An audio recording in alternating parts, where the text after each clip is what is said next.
Neața, în a doua zi, adică vineri dimineață, plec din Vârtop și merg către Câmpeni.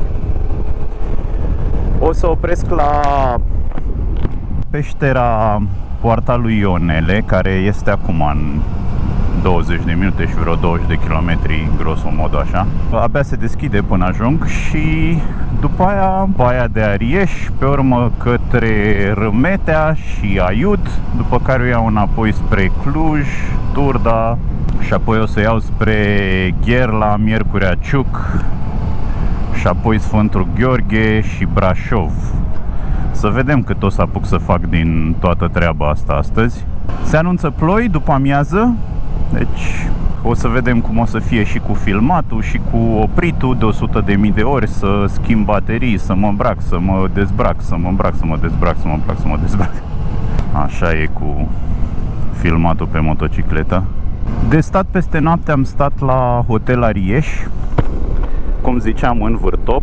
Camera a fost 300 de lei.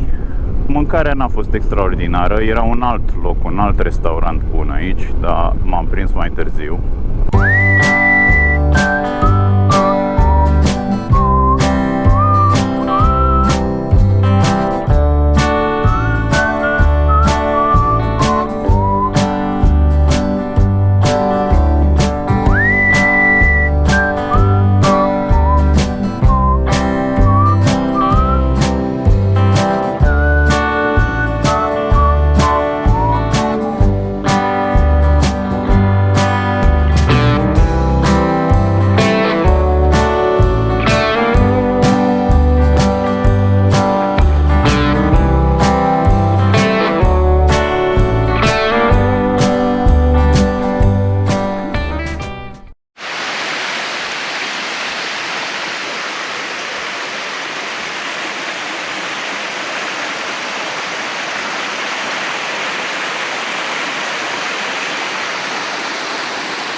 Cum ați văzut din film, am mers doar până la poarta peșterii, pentru că acolo era un grilaj și în peșteră se intră doar cu grup organizat.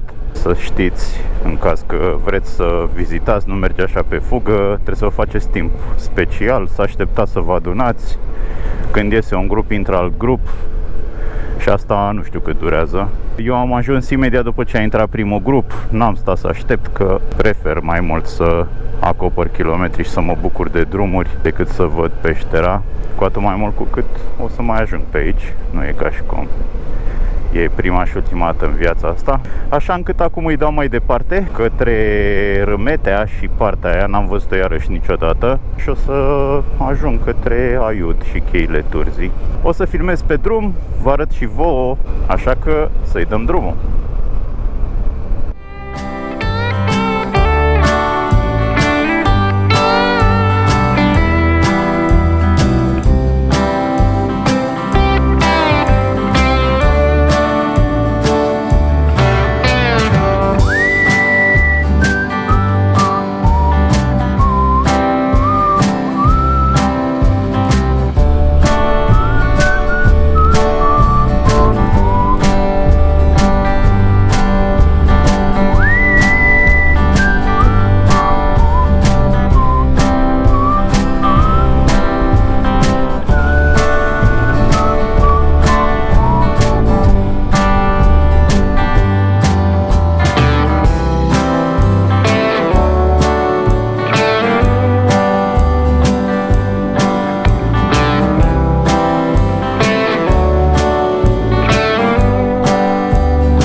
impresionant e peretele ăsta din față.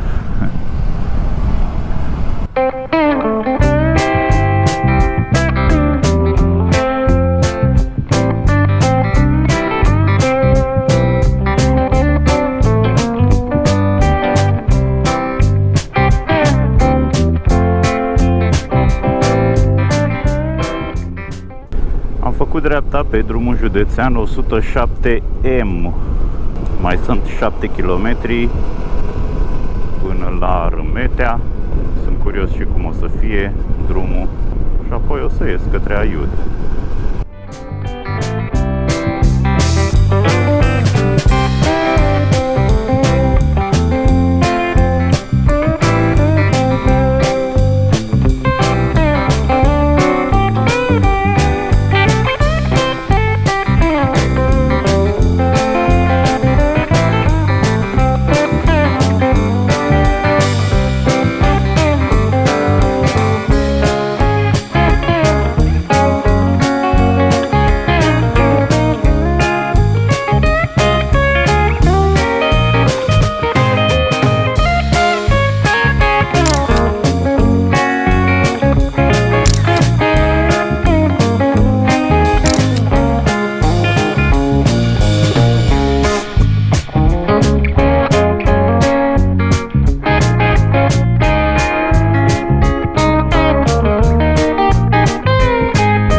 Am ajuns apoi și la cheile Turzii. Pe drum n-am mai putut să filmez pentru că a plouat torențial. Pentru că eram prima dată aici și nu verificasem locația din timp, în mintea mea credeam că le pot face de pe motocicletă, dar nu se poate decât pe jos. Așa încât am decis să filmez de pe motocicletă și de la Belvedere și atât. Rămân și acestea de explorat pe altă dată.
Am plecat înspre Gherla, spre Castelul Banfi. E primul obiectiv. Nu o să mă mai opresc prea mult, că aș vrea să mai acopăr niște kilometri azi. E ora 3. Stay on centura Apahida Vâlcele. Încă 17 km până la centura Apahida Vâlcele. Frumoasă centura asta.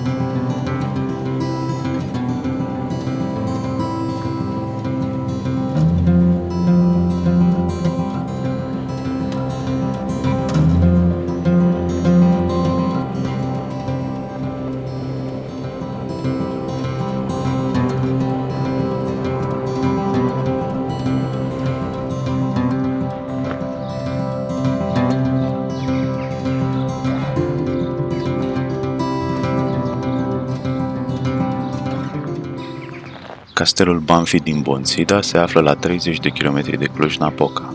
Este unul din cele mai spectaculoase castele nobiliare din Transilvania, care în prezent funcționează ca centru educațional și cultural, atrăgând anual 50.000 de vizitatori. Castelul a fost construit treptat începând din secolul al XVI-lea, câștigându-și aspectul final la mijlocul secolului al XIX-lea. Cele mai importante etape ale construcției sale au fost cele realizate în stil renascentist și baroc, păstrând însă și elemente din alte perioade. Ultimul locuitor al ansamblului castelar a fost contele Miklos Banfi, un intelectual avangardist care a fost politician, scriitor, grafician și director de operă. A părăsit castelul în octombrie 1944, fugind de trupele germane în retragere, care au jefuit și ars clădirea. Lucrările de restaurare au fost demarate în 1999, în urma unui acord semnat de Ministerul Culturii din București și Ministerul Patrimoniului Cultural din Budapesta.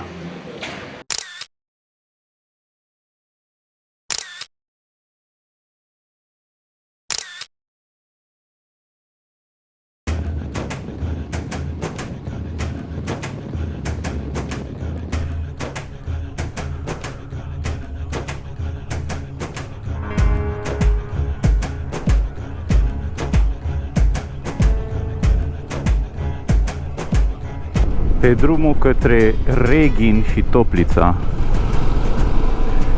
E foarte, foarte, foarte frumos.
Am găsit cameră, aici unde scrie Bistro Cocktail.